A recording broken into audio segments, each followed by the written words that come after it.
All right, let's dive right in. Today, we're trying to get inside the head of a true investing legend to find some sanity in the crazy world of the stock market. We're going to explore Warren Buffett's wisdom on how to think about investing, not for next week, but for the next couple of decades. So, does this look familiar? You see the market lurch up, then your stomach drops as it dives right back down. Headlines are screaming from every screen, and you feel this incredible pressure to do something about every little blip. It's basically a recipe for anxiety, and almost always for making bad decisions. But what if there was a calmer way to go about it? A more grounded approach? Well, according to the Oracle of Omaha himself, there is. And his philosophy, which has worked for him for, over 80 years, is shockingly simple. It all starts with one big rule. So, his first principle is really the foundation for everything else. And for a lot of people, this is the hardest one to actually do. You have to learn to ignore all the noise.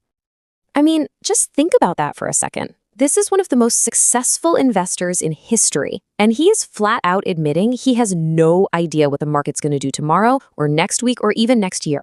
He's not guessing. He doesn't even think it's important. So the real question is, if he doesn't care, why do so many of us? This chart really boils it down to the two different games you can play. On the left, you've got the game most people get sucked into. Speculation. It's all about guesswork, reacting to the news, and a whole lot of anxiety. But on the right, that's the game Buffett plays. It's a game of confidence, built on patience and actually understanding a business. He lives completely on the right side of this chart. And see, here's the other side of that coin. He might not have a clue about next week, but he has total conviction about the next few decades.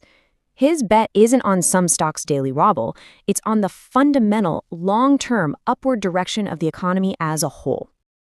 Okay, so this long-term belief leads right into his second principle, and this one is even more counterintuitive.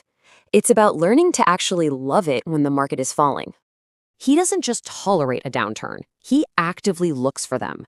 When everybody else is freaking out and selling, Buffett sees a sale. To him, it's a golden opportunity to buy the great businesses he already loves, but at a discount. Just let that sink in for a minute. The very thing that causes most people to panic and lose sleep is what makes him excited to get to work. It's a complete flip of the normal emotional response. So, where did he get this kind of ironclad conviction? Well, for that, you've got to go all the way back to the beginning. Yeah, to really understand this mindset, we have to talk about a story from 1942. And this isn't just a lesson about investing. It's really a lesson in having perspective during a moment of massive global crisis. I mean, look at the situation here. Pearl Harbor had just been attacked. In early 1942, the news from World War II was just awful. The future of the entire world felt uncertain, to say the least. And right there, in the middle of all that fear, some kid decides it's the perfect time to start investing. That's right. He was just 11 years old. Can you imagine? While most kids were playing outside, Warren Buffett was making his very first stock purchase, basically betting on the future during one of the country's absolute darkest hours. And this was his logic. It's so simple, but it's also incredibly profound. He basically reasoned that, yeah, the war is terrible, but the country itself isn't just going to disappear. The fundamental engine of America was still there, and it was going to grow over time. So what was he really buying? It wasn't just a piece of paper.